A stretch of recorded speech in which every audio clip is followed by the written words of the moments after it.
Ladies and gentlemen, welcome to our program, The History of Natural Law and American Law.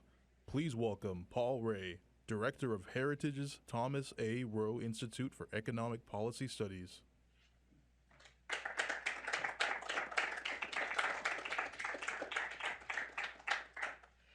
Hello, everyone. Thank you for joining us today. In 1960, John Courtney Murray reported the news that, quote, the tradition of natural law is dead. He hoped for its resurrection, seeing in it the potential to provide the, quote, structural foundations of the political, social, and economic orders that were being most anxiously questioned in his day. Murray died in 1967. Had he lived a bit longer, he would doubtless have been elated to see his hopes realized. As our search for foundations in public life has continued and perhaps grown more anxious, lawyers and scholars have placed the natural law at the front and center of today's debates. Today's panel will make a tremendously important contribution to those debates by shedding light on the role of natural law in our political system before its reported demise, that is, at the time of the founding and in the early republic. To address this vital topic, we are privileged to have here with us three distinguished scholars. I'll ask them to come up to the stage as I introduce them. Jud Campbell is a professor at Stanford Law School, whose faculty he joined in 2023. He previously served as a professor of law at the University of Richmond School of Law and as a visiting professor of law at the University of Chicago and at Harvard. After completing his JD at Stanford Law School, he clerked for Judge Lan Sykes on the Seventh Circuit and for Judge Cabranes on the Second Circuit. He holds a bachelor's degree from the University of North Carolina at Chapel Hill and two master's degrees from the London School of Economics, where he studied as a Marshall Scholar. His recent articles include The Emergence of Neutrality and Natural Rights in the First Amendment, both published in the Yale Law Journal. Dick Helmholz is the Ruth Wyatt Rosenon Distinguished Service Professor Emeritus at the University of Chicago Law School. He joined Chicago in 1981 after teaching for 10 years at Washington University in St. Louis. A graduate of Harvard Law School, he also received an AB in French Literature from Princeton and a PhD in Medieval History from the University of California at Berkeley. He's a fellow of the American Academy of Arts and Sciences, a fellow of the Medieval Academy of America, a member of the American Law Institute, and a corresponding fellow of the British Academy. His most recent books include Christianity and the Criminal Law, The Profession of Ecclesiastical Lawyers, and Natural Law in Court. J. Joel Alicea is an associate professor of law at the Catholic University of America's Columbus School of Law and co-director of the law school's project on constitutional originalism and the Catholic intellectual tradition. Prior to joining the CUA faculty, Professor Alicea practiced law for several years at the law firm of Cooper & Kirk. He previously served as a law clerk for Justice Samuel A. Alito Jr. on the U.S. Supreme Court and for Judge Diarmid O'Scanlan on the U.S. Court of Appeals for the Ninth Circuit. Professor Alicea's scholarship focuses on constitutional theory. His recent articles include The Moral Authority of Original Meaning, published in the Notre Dame Law Review, and Liberalism and Disagreement in American Constitutional Theory in the University of Virginia Law Review. Please join me in welcoming our distinguished panelists.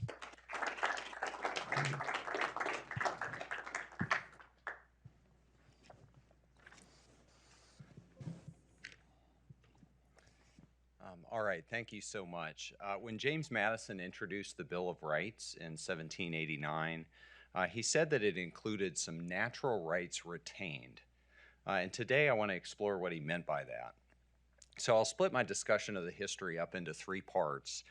First, I'll define natural rights, how the founders thought that they related to natural law, where they came from. And then I'll turn to the relationship between natural rights and judicial and legislative power.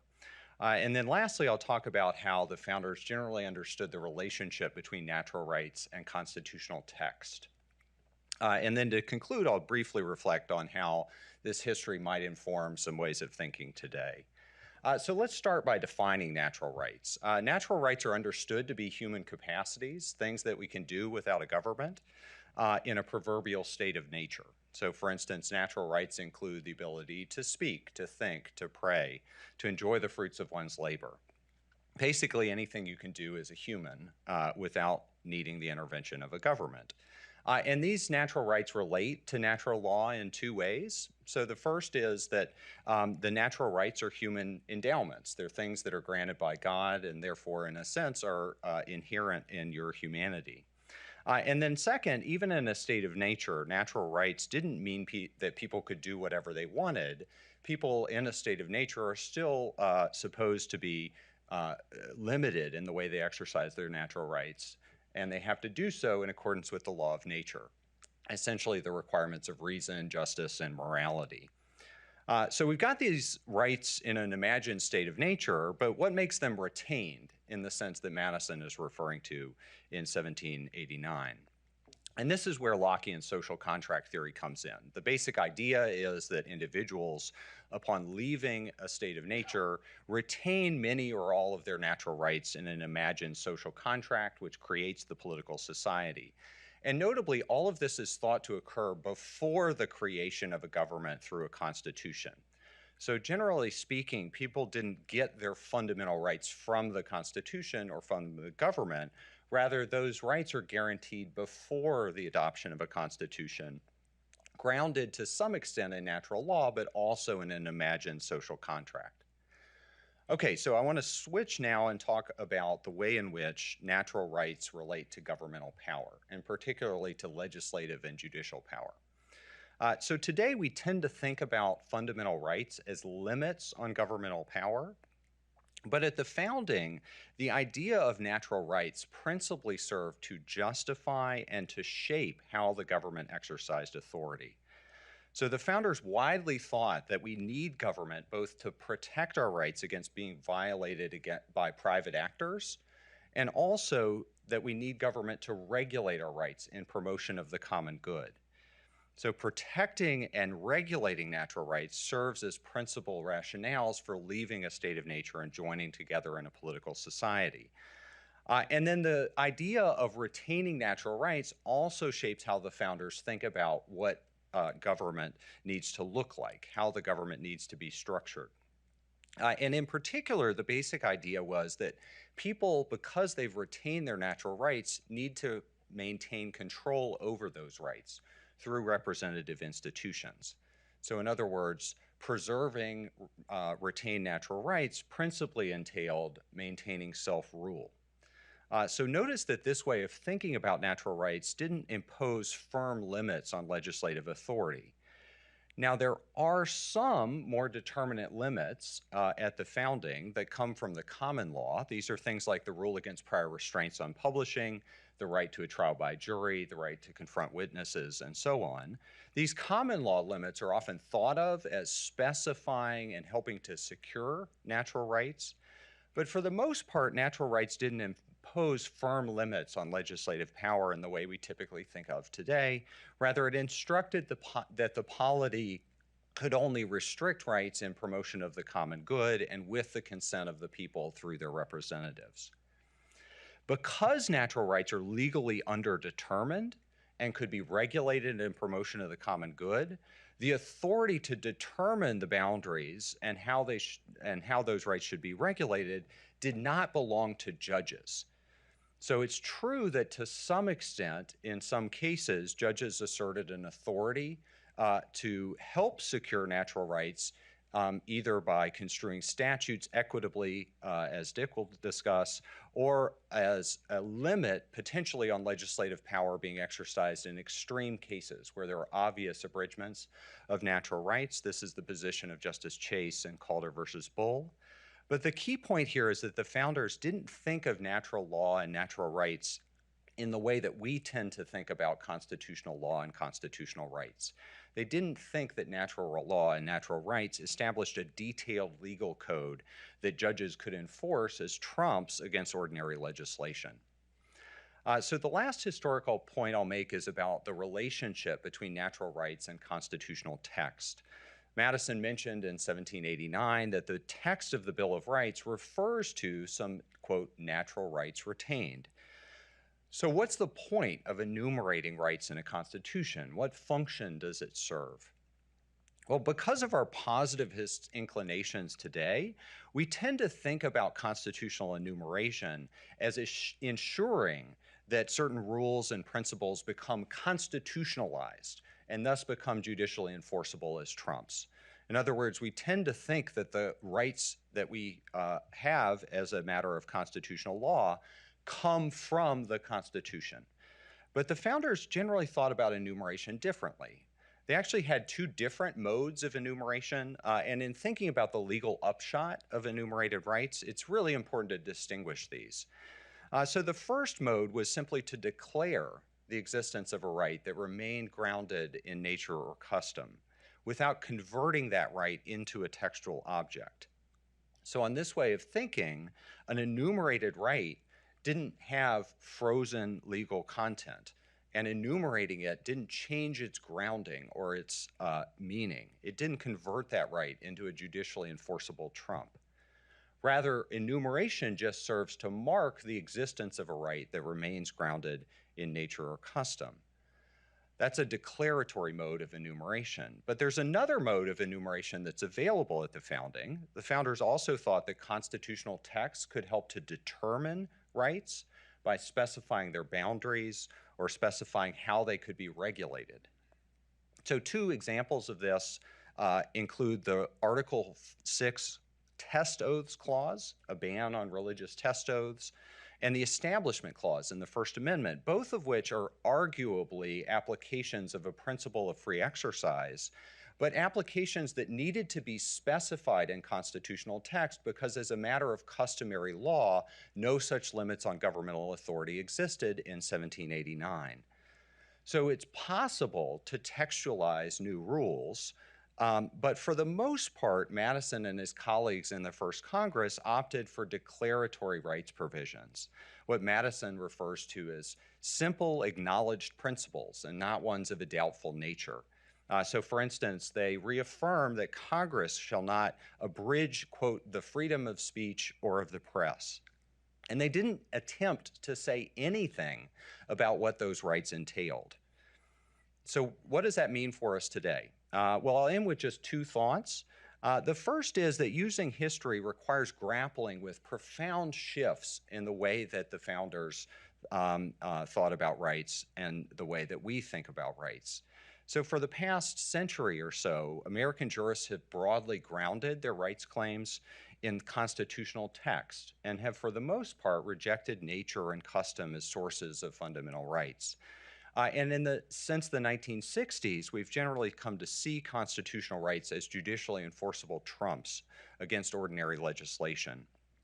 So pieces of those ideas are present in the past, but for the most part, the founders thought about fundamental rights in an entirely different way. And in order to figure out what to do with history, we need to grapple with that gulf.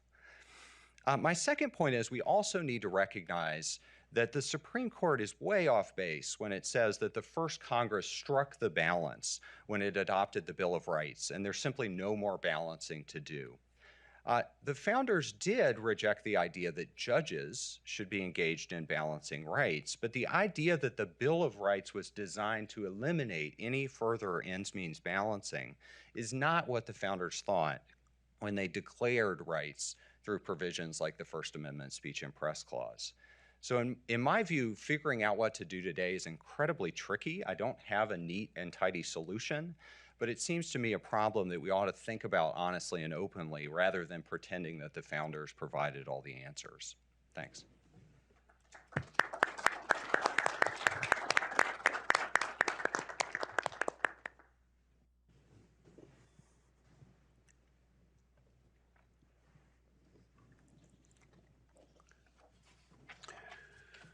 Well, I was tricked into coming here. I thought it would be possible for me to talk about a little research project that I'm doing, and it seems that might not be entirely appropriate, but here goes anyway. You'll remember that Calder against Bull, which was decided in 1798, the justices had a choice between applying natural law or constitutional law in dealing with an act of the Connecticut legislature. Justice Chase chose a natural law approach. Justice Iredell rejected it. If any act of Congress or of the legislature of a state, Iredell wrote, violates constitutional provision, it's unquestionably void. Otherwise, it wasn't. So much for the law of nature. And that has been a common view. Better to stick to the US Constitution. And it's caused natural law to disappear from the curriculum of our law schools and even to be reviled by some. Oliver Wendell Holmes wrote, "I'm so skeptical as to our knowledge about the goodness or badness of laws that I have no practical criterion except what the crowd wants."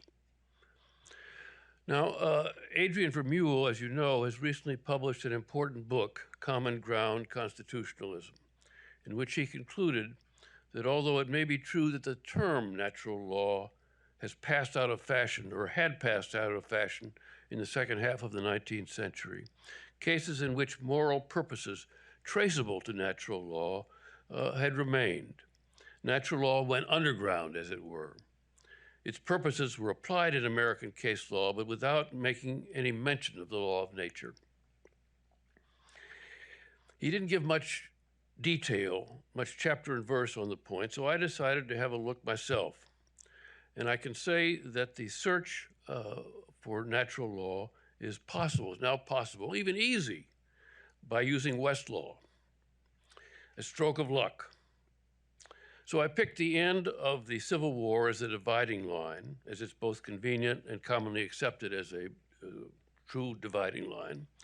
And you may be surprised to learn that between 1865 and 1900, the phrase law of nature or laws of nature appeared in 793 different cases in American judicial opinions. And this is probably an understatement, since I didn't search the equivalent natural law. I just used law of nature as my search to discover the reality. And it wasn't buried.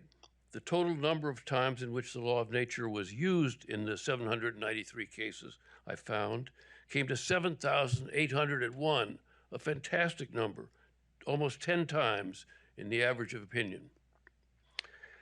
Now, very likely you're now thinking, I bet he didn't read 793 cases. And of course I didn't. But I did read through 201 of them, enough, I thought, to see the patterns that were emerging. That's what I want to talk about. I took the note of how the term law of nature was used in each case, and by doing so, I could draw some tentative conclusions, at least, about what purposes it served in the American case law. The first conclusion was that its traditional function of allowing courts to act in response to natural law principles when a positive or statutory law either didn't exist or had been forgotten, still was useful. For instance, in a remedy in a Maine case where a party's testimony caused incidental injury to a man who was not a party to the lawsuit in which the perjury occurred. When the declaration that's legal for the cause of action, discloses an injury cognizable by law, though there be no precedent, the court held, the common law will judge according to the law of nature and the public good. Nor was the natural law's opposition to slavery forgotten. It still mattered. For instance, it furnished a rule of decision where a contract had been made at a time when slavery had been legal and was sued upon after the passage of the 13th Amendment in order to enforce a collateral position in the original contract. I think it was something for the payment of wages for the slave. And the court's opinion held that contracts which are against, this is a quotation, contracts which are against good morals, religion, and natural right were themselves nullities once the positive law upon which slavery rested had been abolished. And on a different subject, the U.S. Supreme Court itself ascribed the violation of the rule against self-incrimination, the privilege against self-incrimination, as having been, quote, established as resting on the law of nature and was embodied in that system as one of its great and distinguished attributes. And in one case of relevance today's hotly disputed question, it was held that no payment need to be made on an insurance policy of a woman's life because she died as a result of an abortion, an act which the judge described as, quote, a voluntary act on her part, condemned alike by the laws of nature and by the laws of all civilized states. These cases, with their explicit reliance upon the law of nature in unusual situations, were not frequent in my discovery. More frequent, appearing in several of the cases I looked at, were three. The first of them was an invocation of the law of nature in favor of men and women on trial for murder who had claimed they'd acted in self-defense. Quote, the right of self-defense is founded upon the law of nature, wrote a judge in a Virginia case from 1884. And that was not a disputable assertion, although its application did raise questions about the necessity and the extent of the right under the circumstance of original cases.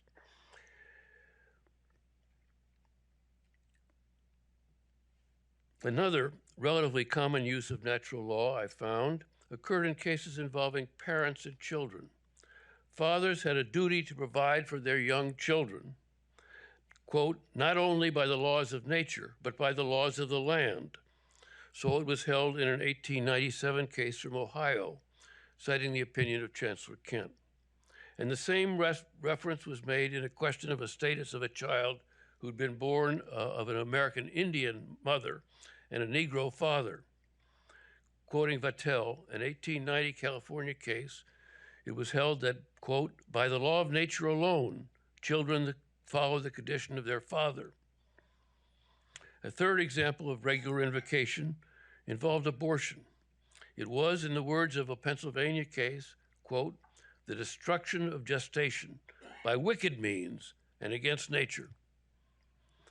There was disagreement on the question of whether it was a punishable crime if done before quickening, an illustration, I think, of the law of nature's lack of authority in the world of legal practice. But on its violation of natural law, there was no doubt.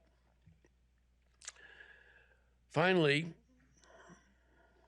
the most common use of the term law of nature in judicial opinions turned out to be one I wasn't prepared for. It's used to describe an ordinary phenomenon, invocation of the law of gravity or the laws of thermodynamics. Water flows downhill, soil gives way if unsupported, an object thrown into the air must come down, and the like. Those were all described as part of the law of nature in the cases. Such uses served often to deny recovery in a suit brought by an employee against his or her employer for an injury sustained on the job. They should have reckoned with the law of nature, the courts held, and if they did not, there could be no recovery of damage. Well, that's a short, I think, introduction to what you find if you look in the case law. It seems to me to contradict Adrian Vermeule's finding that the law of nature had passed out of fashion, out of use in judicial opinions.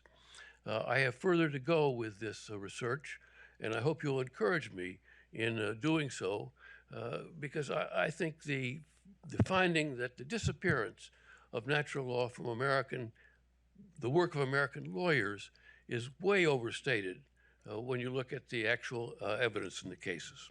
Thanks.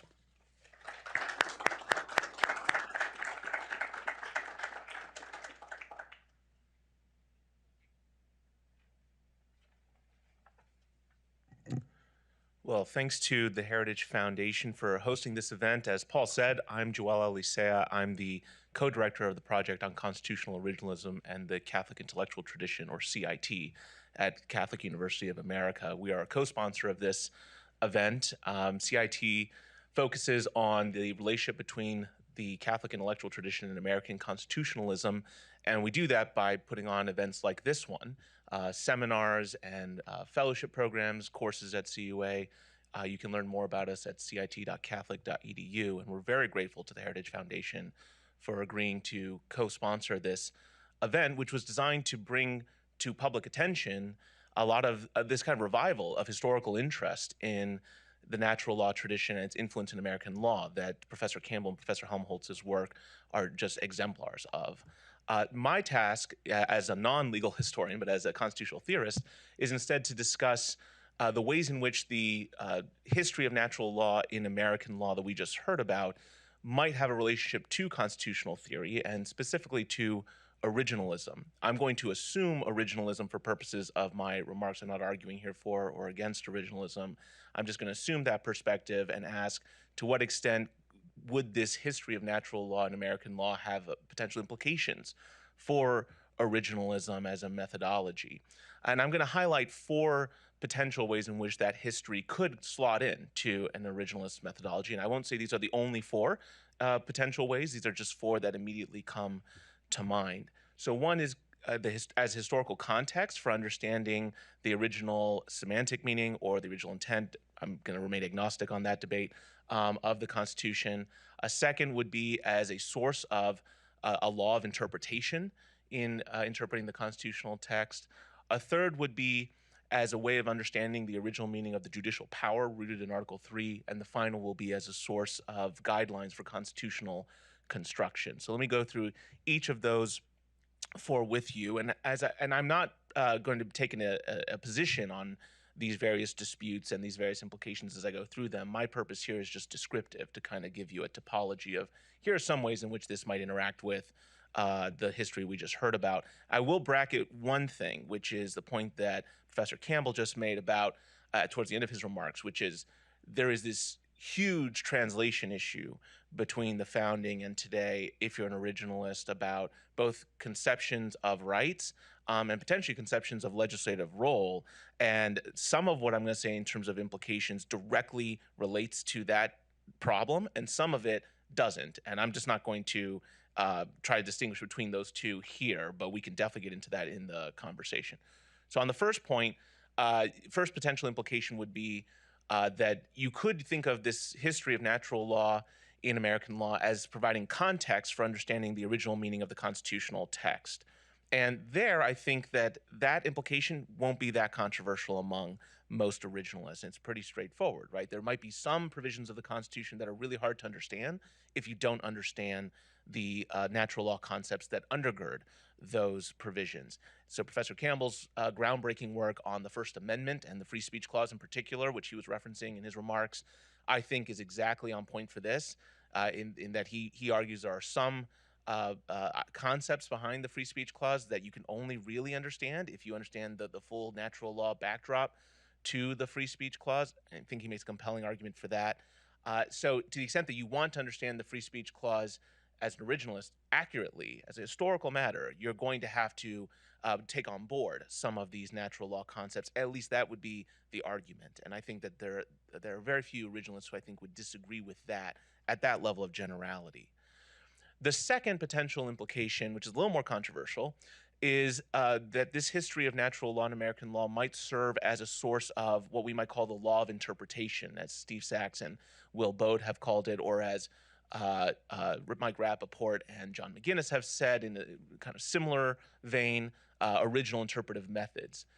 The idea here is, with the law of interpretation, is that there are specific canons of interpretation, ways of interpreting legal text that existed at the time that the Constitution was enacted, and that those ways of interpreting the text are themselves baked into the positive law. They are part of the law of interpretation. So if you're going to interpret legal texts at that time according to law, you also have to take on board some of the canons of interpretation that existed at that time and use them to interpret that legal text that was enacted. Well, if you take that perspective on originalism, you take an original law, law of interpretation approach, then it becomes relevant to discover what are some of those canons of interpretation at the time of the founding. So if Professor Helmholz is right, as he has argued in one of his books, that at the time of the founding, it was generally, though not universally, understood that you would not interpret a positive law to contradict the natural law unless the positive law was quite clear on that. Well, that sounds like a canon of interpretation that might very well be part of the original law of interpretation that judges would have to take on board if they're going to be kind of original law originalists, right? Now, that view is still controversial among originalists because some are not don't take on board original interpretive methods as originalists. They might reject them, for example, because they think that the Constitution is more of a document written for the general public, not for lawyers, and therefore they're reluctant to take on board canons of interpretation at the time that require very sophisticated and difficult and complex legal analysis. They might say, well, that's just not actually how the Constitution was supposed to be understood at the time. But if you do take a sort of original interpretive methods approach, original law approach to the Constitution as an originalist, then you do need to look into some of these questions about, well, what sort of canons of interpretation might have been natural law infused and present at the time. A third potential implication of this history would be as a way of thinking about the original meaning of the judicial power. And this was touched on a little bit in the remarks that preceded me. So if you think as an originalist that the judicial power of Article 3 was designed to say, go forth and act the way judges are acting right now at the founding, that's what federal judges are supposed to do. If that's your understanding of judicial power in Article 3, well, then it matters how those judges were adjudicating cases. And if they were enforcing natural law directly, even if not picked up by the positive law, and even to the point of setting aside the positive law, as Justice Chase argued in Calder versus Bull, then that would be a significant point in terms of interpreting the judicial power of Article 3. Now, of course, Justice Iredell disagreed with Justice Chase in that case, and Professor Helmholz and several other historians have argued that while there was disagreement on this point, the majority view seemed to favor Iredell's view that the natural law could not be used to set aside the positive law of its own force. But irrespective of how you come down on that historical question as a theoretical matter, if you take the view that the judicial power should be understood the way it was understood in 1789, and that means that federal judges today, should adjudicate cases the same way that they would have in 1789, then this historical dispute about the extent of judicial enforceability of natural law directly without it being packed up by positive law becomes quite important, right? Now, some originalists don't take that view of Article 3. So Cy Prakash, for example, has argued that while we're bound by the original meaning of original intent of the Constitution, that doesn't mean we're bound by the way that judges at that time adjudicated cases. And so that's another theoretical dispute that you'd have to resolve. But nonetheless, if you do take this view about Article 3, then it does become important to resolve this historical question of how did judges use natural law at the founding. Final potential implication is that this history could provide a guide towards constitutional construction. So constitutional construction is perhaps the most controversial potential implication that I'm going to list, because it is itself a controversial concept among originalists. There are many ways of defining constitutional construction, but one way is the way that Larry Solem defines it. That's probably the most common way, so I'll just use that. And constitutional construction would be the process of giving legal effect to the original meaning. So a paradigmatic example of constitutional construction would be if you have an underdeterminate legal text, so a vague legal text. It's not really clear whether what the federal government has done violates the Constitution or not on this point. In that situation, originalists who subscribe to constitutional construction would say, well, the original meaning actually doesn't tell you what to do. So the way you resolve those issues of construction is through normative theories of construction. And if that's the approach you take, then it matters a great deal what normative theory you have of construction in terms of potential relevance of this history of the natural law. For example, Randy Barnett and Evan Bernick's theory of constitutional construction is that judges should be guided by the spirit or purpose underlying the original meaning of the Constitution in resolving these issues of underdeterminacy and construction. Well, if you take that view, and if the Constitution is indeed an attempt to implement natural law concepts, then maybe those natural law concepts serve as the spirit or purpose of the Constitution and therefore act as a mode of construction to resolve underdeterminacy. That's at least one potential way in which you could think about this history entering in. But again, constitutional construction is a controversial topic among originalists, so some of them would reject this as a potential implication. Again, my point here is not to resolve any of these potential implications, even though I've spoken to some of them in my own writing. I just wanted to lay out that there are different paths by which a historical understanding of natural law at the founding in particular, or in 1868 with the 14th Amendment, might enter into an originalist analysis. But one thing I think should be clear from my discussion is that there's no straightforward way in which originalism just implements natural law history at the founding, precisely because of these theoretical disagreements. Thank you very much.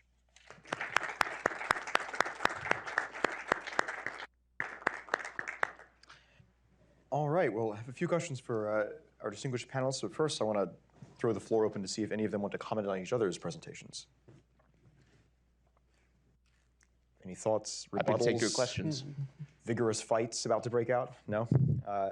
All right, so so my first question is for Professor Campbell. So, Professor, you said that even in the state of nature, natural rights don't allow one to do whatever one wants, right? Obligations of some sort attach in the state of nature. And so my question is about the role of consent, given that view of the state of nature, right? So since you're all law professors, I can't resist a hypothetical. Suppose a kidnapping victim finds himself, wakes up and finds himself in a state with respect to which he's never consented to anything about the state, right? Either the existence of the state or its form of government. So he escapes his kidnappers and drives off somewhere. Presumably he has some sort of obligation to obey the rules of the road. He should drive on the right, not just for his own sake, but for the sake of the other drivers involved. So that obligation attaches, even though he's never consented in any way. What does consent add exactly? Does consent add, of course, usually theories of consent say consent is important because of the obligatory, of the obligation that sort of is imposed upon the citizens by merit of the act of consent. So I guess that's so what role does consent play?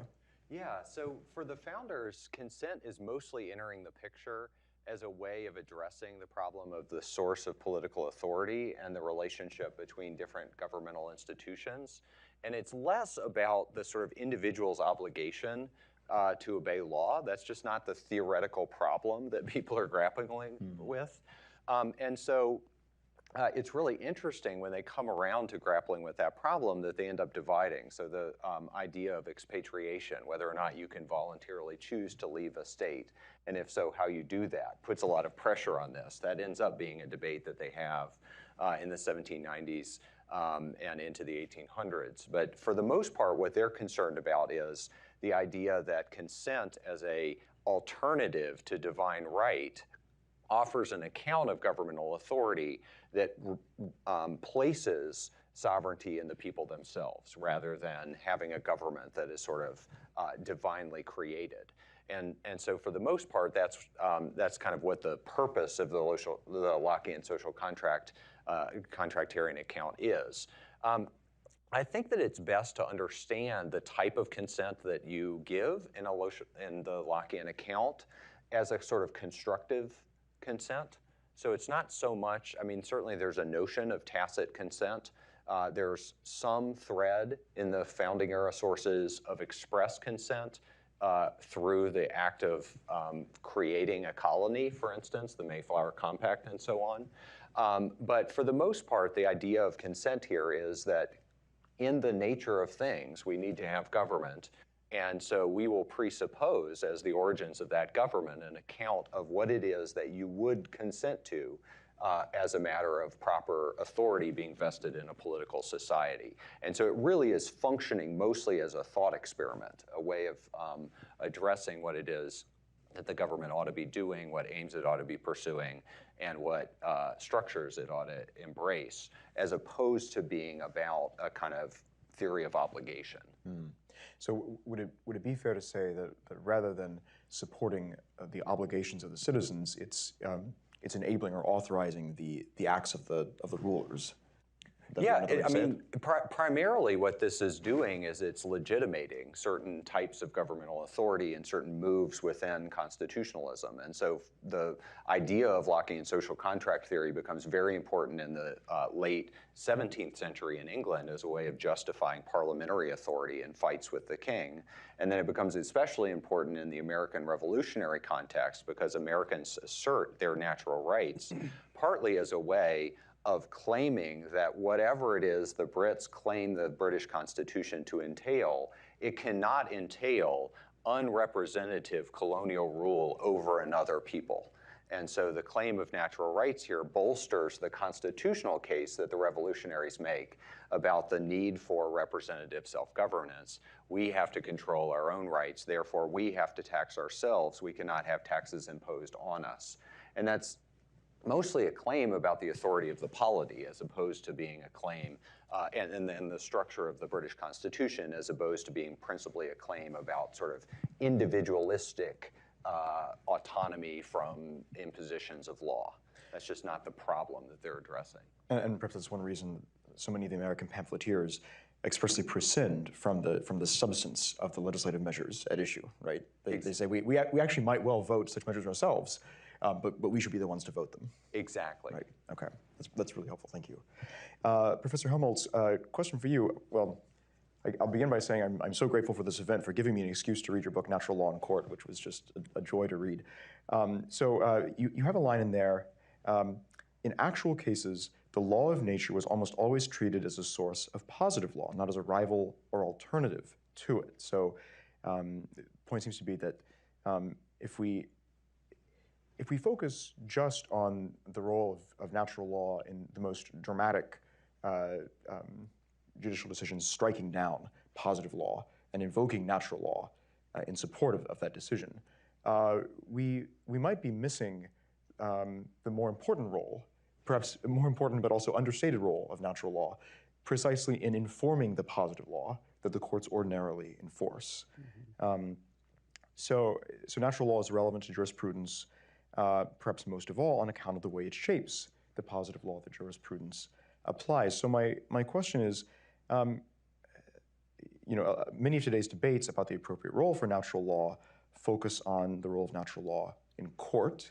And so my question is, does this bypass the central issue? Should we be talking more in our current debates about the need for legislators to take the natural law into account, and less on whether and in what ways judges should take natural law into account?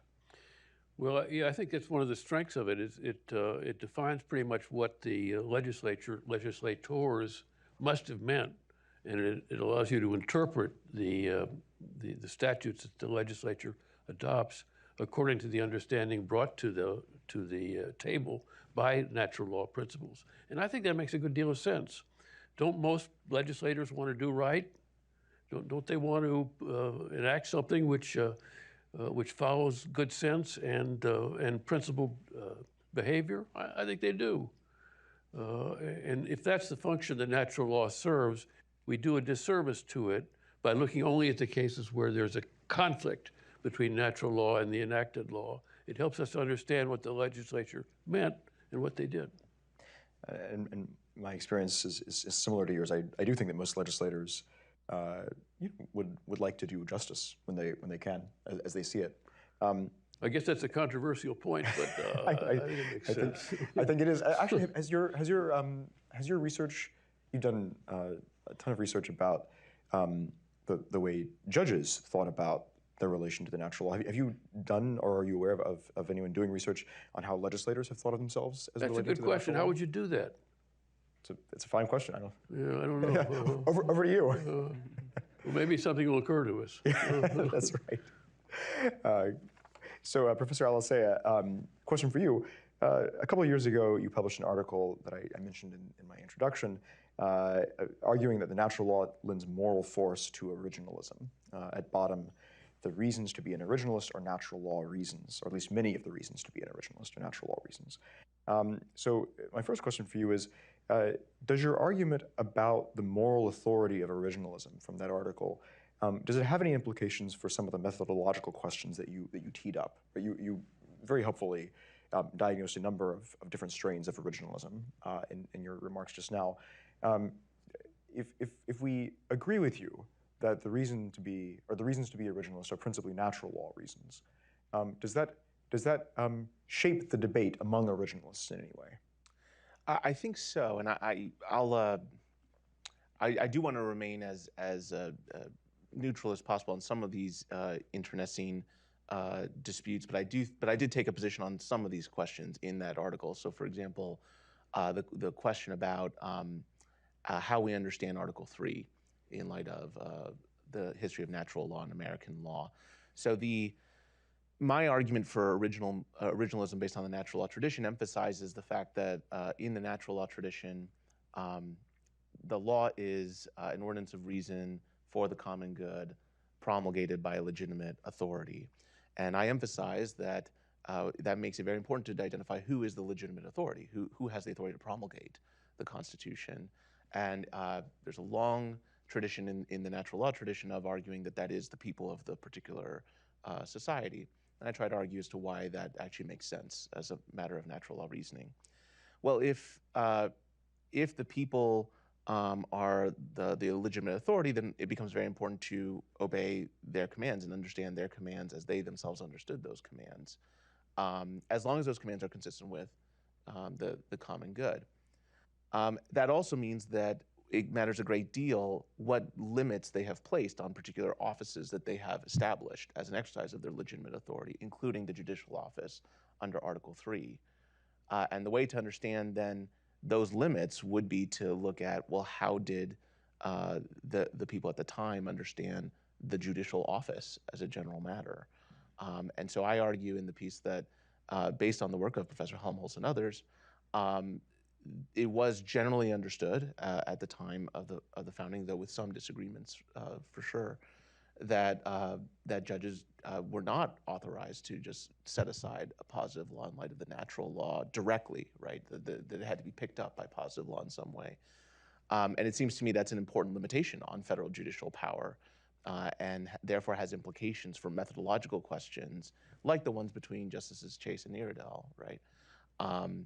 But as I said in my remarks, there are reasons to potentially disagree with that understanding of Article 3, and someone like, I think, Professor Prakash might very well disagree with me on that question. Oh, yeah, please. Yeah, so I just want to make an observation about the role of judicial authority in American history here, and that is that we tend to think that the relationship or the fight is over judges versus democratic officials making these decisions, and I think that's one dimension of the problem. But one of the key dimensions of the fight between judicial authority and popular authority of various sorts is actually about centralization versus local control. So the fights at the founding over judicial review and jury authority are in part a dimension of elite judicial control versus popular jury authority.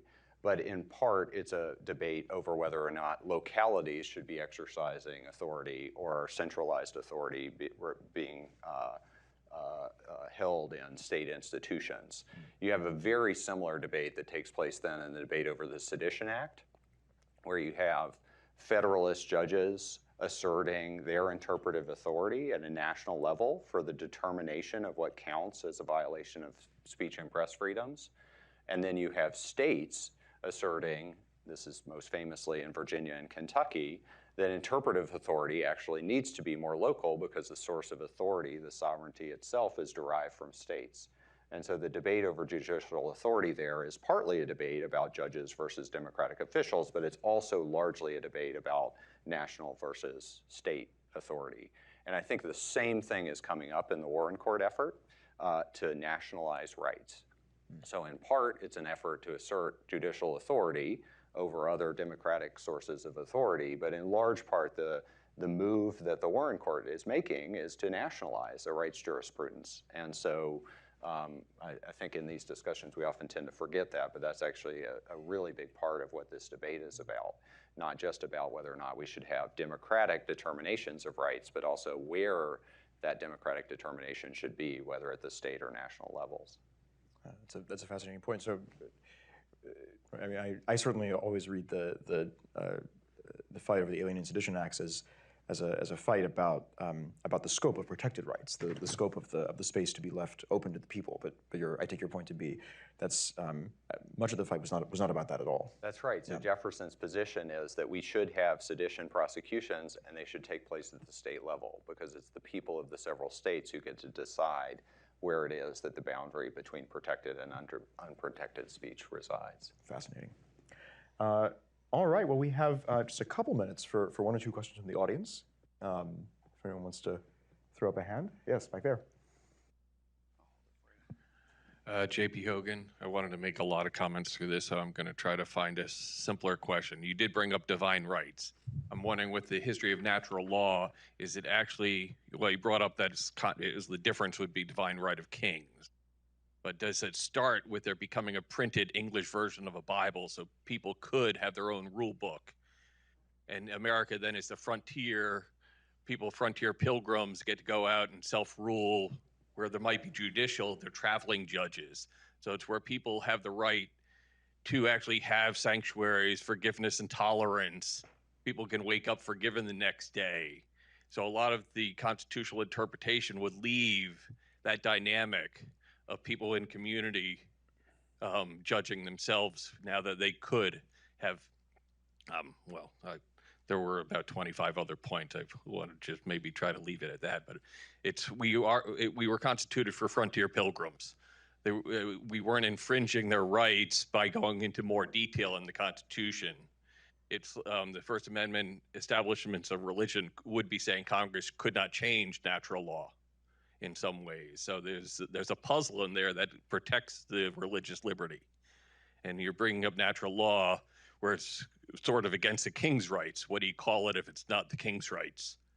And I'm just wondering how that fits into maybe what we didn't hear. Yeah, so a big part of what the founders are up to in the First Amendment is protecting democracy, but another big part of it is ensuring that some of the fights over religious authority that had taken place historically, especially in England, were fights that at least at the national level, we wouldn't replicate. And so a big part of the First Amendment is to ensure a freedom of publishing, not just for the interests of trying to protect democratic discussion, but also to protect religious pluralism. And so this is a key move for the First Amendment in particular. I think the discussion of the kind of frontier nature of America at this point is also really important in thinking about just institutionally how it is that a lot of these decisions were adjudicated. You don't even have recorded judicial decisions in the late 1780s. American judges are often traveling in order to decide cases. They're riding circuit. And so the resources that they have are very limited. The judicial training that these people receive is often incredibly minimal. And so just thinking about the relationship between popular authority and elite judicial authority looks very different in a world in which the thing that you do in order to become a judge is to have your community elect you as a judge, or to have the governor appoint you as a judge, notwithstanding the fact that you have never gone to law school and that you maybe read Blackstone at some point. And so it's just a very different culture in which the norms, the lines of division, and so on are not necessarily the same ones that we have today. Hmm. There's a great line in the Federalist where Publius says that one reason for lifetime tenure for judges is to attract the few competent lawyers to become federal judges, right? Right, and largely the preoccupation of the founders, because so much of this was supposed to happen through democratic politics, was in designing institutions that would bring the best people forward, that would encourage the right type of politics, et cetera. One of the best stories, by the way, about the debates over legal authority and judicial and popular authority is in Massachusetts and in New Hampshire. New Hampshire tries to stifle publishing of judicial opinions because they don't want their judges to have so much authority. They want to maintain a kind of more populist legal culture. And so they end up preventing publication of judicial opinions, which leads the judges in New Hampshire to just start citing to the Massachusetts decisions, which doesn't go over so well. So. All right, we have time for one more question. Matt. Thank you, this is excellent. Just a question to Professor Campbell about natural rights and thinking about jurisprudence. I'm thinking from the perspective of a judge. In an account of natural rights where it's a sort of capacity for a lot of things you can do, but you have to sort of bump up against considerations of the common good, wouldn't that put the judge and the legislator, actually put the government in the position of seeing nature and natural rights as this sort of zone that has to be hedged. And so then wouldn't that put law something like in a sort of opposition to nature? And so I guess that's the question is it still natural right once it comes up against the common good considerations? Is natural rights and natural law in opposition in this framework? Or how do we understand it? Yeah, well, through the early 20th century, this is exactly Dick's point, is that there's a kind of synthesis. There's an effort to see the positive law as an instantiation of principles of natural law. And so the effort is to try to harmonize the two sources. It's certainly right to say, though, that because the government can regulate rights and promotion of the common good, there is going to be a positive law overlay. And that positive law overlay means that there's a source of authority judges are looking to that is not simply natural in the kind of state of nature sense. One of the things that becomes especially important in the 20th century is once you have an emergence of a much more pluralistic and much more secular nation, the idea that you can resort to moral reasoning to derive limits on natural rights becomes much more problematic. And judges who are increasingly during especially the 1950s and 60s becoming more assertive in trying to nationalize rights jurisprudence are really struggling with this question. And so the thing that they end up doing throughout a whole line of cases, the sort of two most obvious are the obscenity cases and then the abortion cases, is to try to make the definition of rights totally separate from the definition of moral boundaries. And that division ends up sort of pulling apart what you might think of as a harmony between the natural law and the positive law. It'd be interesting to think about this in terms of the fugitive slave laws. I haven't seen any real discussion about that, but they really would bring this to a dramatic thought process anyway. All right, well, I don't know if you all have very brief closing remarks that you'd like to offer. I'll just quickly say that I do think that